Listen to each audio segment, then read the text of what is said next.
तैयार हो जाइए भाई साहब, बहुत बड़ा खतरा हमारे ऊपर, हमारे अपने ऊपर, हमारे देश के ऊपर मंडरा रहा है। वो हमें अभी तक दिखाई नहीं दे रहा था, लेकिन उसकी तैयारी पिछले काफी सालों से चल रही थी। जबकि बांग्लादेश में सत्ता परिवर्तन हुआ और शेख हसीना को देश छोड़ के, यानी बांग्लादेश छोड़ के इंडिया में रेफ्यूज लेना पड़ा। ये तैयारियां उससे पहले से होने लगी थी। पाकिस्तान ने कभी ये नहीं सोचा था कि पाकिस्तान की टेररिज्म की गतिविधियों पे इंडिया हमेशा चुप रहेगा, कभी इंडिया कुछ पाकिस्तान से बोलेगा नहीं। लेकिन ऑपरेशन सिंदूर के दौरान ये एकदम क्लियर हो गया पाकिस्तानी एजेंसीज को, पाकिस्तान को, कि इंडिया अब उनका न्यूक्लियर ब्लफ जो है कि हम न्यूक्लियर बम मार देंगे, ये सहने वाला नहीं है। और घबराहट इतनी फैल गई पाकिस्तान में कि उन्होंने ये तैयारी कर ली, उन्होंने ये सोच लिया कि अगला फ्रंट वो पाकिस्तान से नहीं बल्कि बांग्लादेश से खोलेंगे। वो बांग्लादेश के कंधे पर रखकर बंदूक चलाएंगे। उस साजिश में, उस कॉन्स्पिरेसी में जो सबसे बड़ी दीवार थी वो थी शेख हसीना की गवर्नमेंट। शेख हसीना को वहां से निकाला गया, बांग्लादेश के स्टूडेंट्स से रेबल करवाया गया। बांग्लादेश के स्टूडेंट्स को लगा कि वो बांग्लादेश को बदलने में कुछ महान काम कर रहे हैं, लेकिन उनको मालूम नहीं है कि वो आईएसआई के हाथों में खेल गए। और फिर एक पिट्ठू को लाया गया जिसका नाम है मौलाना मोहम्मद यूनुस। मोहम्मद यूनुस बोलते हैं, मुझे नहीं मालूम उस आदमी को नोबेल क्यों मिला है, लेकिन उसने बांग्लादेश को मिट्टी में मिला दिया है। और वो अभी भी सत्ता पे काबिज है। वो नहीं चाहता कि किसी भी हालत में फरवरी में बांग्लादेश में इलेक्शंस हो। और इसीलिए उसने, ऐसा कहते हैं उसकी गवर्नमेंट ने, उन लोगों ने उस्मान हादी नाम के स्टूडेंट लीडर को मार दिया। उन्होंने ही मरवाया है। इसमें आईएसआई का बहुत बड़ा हाथ है, लेकिन ये पूरा का पूरा जो ठीकरा है उसकी मौत का, वो हिंदुस्तान के सर पे फोड़ दिया, ताकि जितने स्टूडेंट्स हैं वो हिंदुस्तान के अगेंस्ट हो जाएं और इस्लामिक ताकतें जो हैं वो अब बांग्लादेश को कंट्रोल कर रही हैं। सुनने में ये भी आ रहा है, मेरी कुछ एक्सपर्ट से बात हुई है, उनका मानना ये भी है कि बांग्लादेश के गवर्नमेंट ऑफिस में अब आईएसआई के नुमाइंदे मौजूद हैं। फिजिकली वो वहां पे बैठे हुए हैं और वहां की सरकार चला रहे हैं। हम बहुत बड़े खतरे से जूझ रहे हैं। स्वर्गीय बिपिन रावत, सीडीएस हमारे, वो कहते थे कि इंडिया 2.5 फ्रंट पे लड़ाई लड़ रहा है। दो फ्रंट तो चाइना और पाकिस्तान, जो कि हम जानते हैं, लेकिन अंदर भी साजिशें चल रही हैं। वो हाफ फ्रंट जो है, वो अंदर कुछ लोग मौजूद हैं जो इंडिया को खोखला करना चाहते हैं। लेकिन अब मुसीबत यह है कि 3.5 फ्रंट यानी बांग्लादेश का फ्रंट भी खुल गया है और अरुणाचल को इंडिया से अलग करने की अलग से साजिशें हो रही हैं। लेकिन ये सब जो कुछ हो रहा है, इसमें बहुत सारे किरदार हैं, इसमें बहुत सारे कैरेक्टर्स हैं, और उन कैरेक्टर्स की हमें हिस्ट्री जानना बहुत जरूरी है। आईएसआई आज से ऑपरेटिव नहीं है। आईएसआई एक बहुत ही खतरनाक एजेंसी है। फर्क इतना है कि और गवर्नमेंट्स की जो एजेंसीज होती हैं वो अपने मुल्क के फेवर में काम करती हैं। आईएसआई जो है वो मर्सनरी है, वो टेररिज्म को भी सपोर्ट करती है, वो एक नेगेटिव एजेंसी है। वो अपने हक, अपने हुकूकों से ज्यादा वो देखते हैं कि पैसा कहां से मिल रहा है। इसलिए आईएसआई का पहला जो जो रिवेंज है वो इंडिया से उनको लेना है। ब्लीड बाय थाउजेंड कट्स जो जियाउल हक की जो पॉलिसी थी वो उसी को आगे बढ़ा रहे हैं। और इस बार जो जो बंदूक है वो बांग्लादेश के कंधे पे रखकर वो इंडिया के ऊपर चलाना चाहते हैं। इंडिया अगर वॉर में इन्वॉल्व हो गया तो इंडियन इकोनॉमी को बहुत बड़ा नुकसान होगा, और इंडियन इकोनॉमी उठती जा रही है जो कि काफी भारी ताकतें हैं बर्दाश्त नहीं कर पा रही हैं। इंडिया इस वक्त बहुत बहुत ही नाजुक हालात से जूझ रहा है। सबसे बड़ी बात यह है कि बांग्लादेश में एक नॉन कॉन्स्टिट्यूशनल इंसान बैठ गया है, अनकॉन्स्टिट्यूशनल आदमी बैठ गया है, जिसका कॉन्स्टिट्यूशन से कोई संबंध नहीं, वो डेमोक्रेटिकली इलेक्टेड आदमी नहीं है, लेकिन उसे बिठा दिया गया है वहां पे, जो कि इंडिया के बिल्कुल अगेंस्ट है। उसके ऊपर बीएनपी, जो कि खालिदा जिया की पार्टी है, उनके बेटे अचानक इसमें कूद पड़ते हैं। ये एक और किरदार है जो मोहम्मद यूनुस को एक्सपेक्टेड नहीं था कि ये आदमी वापस आ जाएगा 17 साल बाद यूके छोड़ के। इनकी अलग हिस्ट्री है, वो कभी और डिस्कस करेंगे, लेकिन सबसे पहले ये जानना जरूरी है कि हो क्या रहा है। 1971 में जब बांग्लादेश अलग हुआ पाकिस्तान से, और उसमें इंडिया ने एक बहुत बड़ी भूमिका निभाई बांग्लादेश की आजादी में, उससे पहले बांग्लादेश बांग्लादेश नहीं था। शेख मुजीब जब पाकिस्तान में इलेक्शन जीत चुके थे तो जुल्फिकार अली भुट्टो, बेनजीर भुट्टो के पिताजी, उन्होंने साफ तौर पे, उन्होंने और याह्या खान ने साफ तौर पे उस पूरे इलेक्शन को खारिज कर दिया। काफी टाइम से बंगाल पे जुल्म चल रहे थे। जो लाहौरी, पेशावरी, पंजाबी अपने आप को गोरा, अपने आप को ऊपर वाले का भेजा हुआ समझता था, और उनको वो ईस्ट पाकिस्तान में रहने वाले, यानी बांग्लादेश जो करेंटली है उसमें रहने वाले लोगों को गंदे, मैले कुचैले, काले और अलग अलग रेसिस्ट चीजें बोल के उनको एड्रेस करते थे। उनसे वो अन्याय करते जा रहे थे। लगातार वहां पे आर्मी जुल्म करती थी, लाखों लाख लोग मार दिए, न जाने कितने महिलाओं के साथ बलात्कार किया। ये एक ट्रेडिशन था, लेकिन शेख मुजीब इस ट्रेडिशन को उन्होंने पूरी तरह चेंज किया, और पाकिस्तान में जब इलेक्शन जीत लिया तो सत्ता उनके हाथ में नहीं दी। और इसके बाद एक वॉर हुई जिसमें इंडिया ने बांग्लादेश बनवाने में बहुत बड़ी मदद की, और उसके बाद इंडिया ने कभी भी बांग्लादेश में उसके इंटरनल मैटर्स में कभी दखल नहीं दिया। इसलिए बांग्लादेश की हालत पाकिस्तान से कुछ बेहतर नहीं रही है। अफसोस ये है कि पाकिस्तान का जो डीएनए है वो बांग्लादेश में आज भी मौजूद है।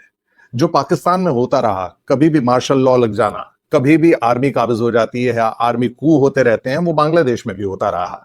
शेख मुजीब जब आ गए थे सत्ता में और वो पहले प्रधानमंत्री बने, तो उनकी पूरी कोशिश थी कि वो बांग्लादेश को बंगाली संस्कृति पे और लैंग्वेज के बेसिस पे उस देश को आगे बढ़ाएं, उसको साथ जोड़ें। लेकिन जमायत इस्लामी जैसी जो वहां पे ताकतें मौजूद हैं, जो कहीं ना कहीं पाकिस्तान के फेवर में रहती हैं, वो टाइम टाइम पे प्रॉब्लम्स क्रिएट करती नहीं। आईएसआई उनके थ्रू प्रॉब्लम्स क्रिएट करती रही, और हुआ भी कुछ ऐसा ही। आपको शायद मालूम नहीं है, लेकिन ये अपने आप में बड़ा सिंबॉलिकल है। शेख मुजीब को जब मारा गया, उनकी हत्या की गई, और उनकी हत्या की गई उनकी पूरे परिवार के साथ। शेख मुजीब को मारा गया 15 अगस्त की मॉर्निंग को। ये एक अजीब सी बात है। ये एक ढंग से इंडिया को चेतावनी थी, इंडिया को बताया गया कि हम अभी भी मौजूद हैं। 15 अगस्त की सुबह कुछ आर्मी के लोग, कुछ नुमाइंदे, वो शेख मुजीब के घर जाते हैं। शेख मुजीब को हालांकि रॉ ने बहुत बार चेतावनी दी थी कि आपकी हत्या हो सकती है, आपके ऊपर खतरा है, लेकिन शेख मुजीब ने कहा मेरे देश में मुझे कोई नहीं मारेगा। वो इस बात से अनजान थे कि पाकिस्तानी डीएनए, पाकिस्तान और आईएसआई के नुमाइंदे अभी भी ट्रोजन हॉर्स में जैसे लोग बैठ के आए थे, उसी तरह वो अंदर बांग्लादेश को खोखला करने में भी तुले हैं। कुछ लोग पहुंचते हैं शेख मुजीब के घर 15 अगस्त 1975 की मॉर्निंग को, और उसके बाद सबसे पहले शेख कमाल, जो शेख मुजीब के बेटे थे और तकरीबन उनकी उम्र 26 साल की थी, उनको सीधा गोली मारते हैं। पहले टांग में गोली मारते हैं और फिर क्लोज जाके गोली मार देते हैं। शेख मुजीब कोशिश करते हैं कि वहां के जो आर्मी के जो जनरल थे उनको कॉल करते हैं कि अपनी फोर्सेस को भेजिए, क्योंकि मुझे लगता है हमारे ऊपर अटैक हो गया है, लेकिन कोई नहीं आता। फिर ये लोग शेख मुजीब को गोली मारते हैं। उसके बाद शेख मुजीब के दूसरे बेटे को, जिनका नाम था शेख जमाल, सिर्फ मेरा ख्याल है 19 साल के वो थे, उनको गोली मारते हैं। और शेख रसल, जो सबसे छोटा बेटा था शेख मुजीब का, वो तकरीबन 10 साल का बच्चा था, उसको और उसकी मां को, यानी बेगम मुजीब को, गोली मार दी जाती है।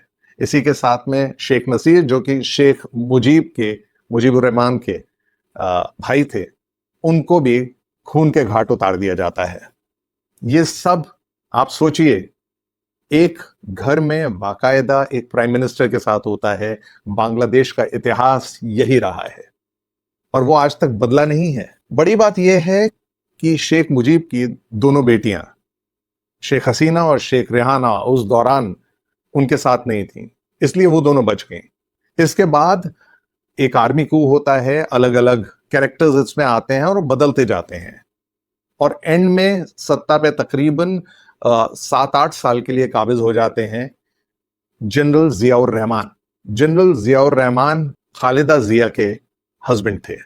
आप सोचिए, शेख मुजीब, जिसने बांग्लादेश को बांग्लादेश का नाम दिया, आज उनकी स्टैचू, आज उनका जो म्यूजियम है, जो उनकी मेमोरीज हैं, उनको पूरी तरह ध्वस्त कर दिया गया है, आग लगा दी गई है। आप समझ सकते हैं बांग्लादेश का हाल क्या है।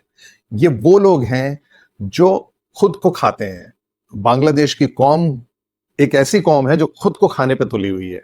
7.5% की जीडीपी इस देश की थी। ये एशिया की फास्टेस्ट ग्रोइंग इकोनॉमीज में से एक था।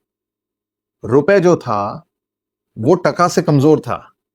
बांग्लादेश की जो करेंसी थी वो रुपए से स्ट्रांग थी। आप सोचिए शेख हसीना इस देश को कहां लेके जा रही थी। टेक्सटाइल एक्सपोर्ट के मामले में यह देश सबसे आगे बढ़ चला था। पाकिस्तान को इन्होंने बहुत पीछे छोड़ दिया था। प्रॉस्पेरिटी, समृद्धि आ रही थी, लेकिन फिर भी ये उसी इस्लामिक संस्कृति की तरफ आगे बढ़ने लगे जिसने पता नहीं कितने मुल्कों को बर्बाद किया है। उसी में से एक देश बांग्लादेश है।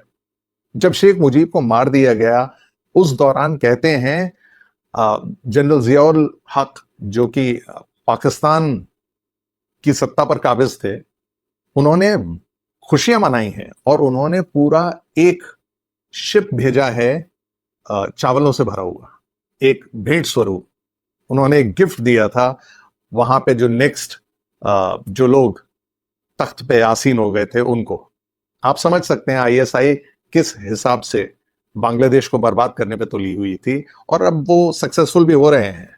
जनरल जियाउर रहमान, जो कि शेख मुजीब के बाद 7 साल, उन्होंने तकरीबन 8 साल उन्होंने बांग्लादेश पर राज किया और बहुत सारी कुछ अच्छी चीजें भी की जियाउर रहमान ने। उनके ऊपर भी बहुत सारे अटैक्स हुए, आर्मी कू करना चाहा, वो किसी तरह बचते रहे।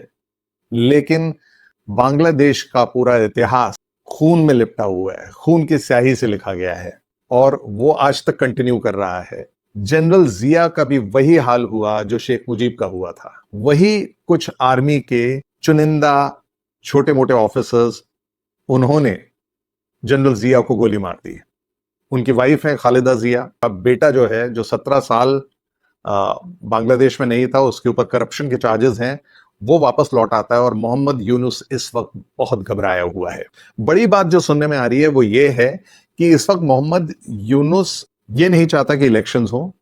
दूसरी तरफ जिन ताकतों को मोहम्मद यूनुस आगे बढ़ा रहा था, जो बाकायदा कट्टरपंथी जो लोग हैं, फंडामेंटलिस्ट हैं, जो कि अब पूरे बांग्लादेश में आग लगा रहे हैं, वो अब मोहम्मद यूनुस के कब्जे में नहीं है, वो उनकी बात नहीं सुन रहे। दूसरी तरफ जो रेबल्स थे, जो स्टूडेंट लीडर्स थे, वो भी आपस में उन लोगों के बीच भी मनमुटाव हो गया है। तो इस वक्त कौन बांग्लादेश में चला रहा है सत्ता, ये कोई नहीं जानता। मोहम्मद यूनुस की एक और मुसीबत ये भी है कि अगर इंडिया ने इस वक्त कोई एक्शन लिया तो उसका बचना नामुमकिन है। मोहम्मद यूनुस की एक और कोशिश ये है, और उसने अभी बीच में एक कहना चाहिए दोस्ती का हाथ बढ़वाया इंडिया की तरफ, कुछ एक चीजों के लिए बोला कि इंडिया हमारा बहुत अच्छा पार्टनर है। लेकिन मेरा मानना यह है कि Mohammad Yunus is buying time. He wants to just keep India on tenterhooks कि नहीं नहीं मैं बदलने वाला हूं, लेकिन वो बदलेगा नहीं। नेक्स्ट 2 महीने जो हैं वो बड़े क्रूशल हैं, फरवरी मार्च तक, क्योंकि अगर इलेक्शंस नहीं होते बांग्लादेश में तो क्या होगा। इलेक्शंस होते हैं तो कौन वहां पे पदासीन होगा, सत्ता किसके हाथ में जाएगी। शेख हसीना जो कि इस वक्त इंडिया में है और उनको इंडिया ने असाइलम दे रखा है, उनको रिफ्यूज दे रखा है, उनका इसमें क्या किरदार रहेगा, क्योंकि अवामी लीग को बहुत अच्छा खासा सपोर्ट है। अवामी लीग शेख हसीना की पार्टी है। बहुत सारी चीजें इस वक्त हो रही हैं और पाकिस्तान की पूरी कोशिश है किसी तरह बांग्लादेश के कंधे पर रखकर बंदूक चलाई जाए, क्योंकि पाकिस्तान ऑपरेशन सिंदूर में पिट चुका है। वो जानता है वो इंडिया का डायरेक्ट मुकाबला नहीं कर सकता। इंडिया फंसा हुआ है इस बात पे, क्योंकि इंडिया को जो चिकन नेक है उसकी तरफ भी देखना है, जिसके बारे में मेरे ख्याल से शर्जील इमाम ने बात की थी कि अगर हम उसको काट दें तो आसाम और न जाने नॉर्थ ईस्ट के कितने हिस्से इंडिया से कट जाएंगे। आप सोचिए, ये बात शर्जील इमाम बोल रहा था, उसको ये बात किसने बताई, उसको ये चीजें कहां से मालूम पड़ी, इस बात की जांच होनी चाहिए। वो किसका आदमी है, वो इस वक्त बंद है, कस्टडी में है, पुलिस कस्टडी में है।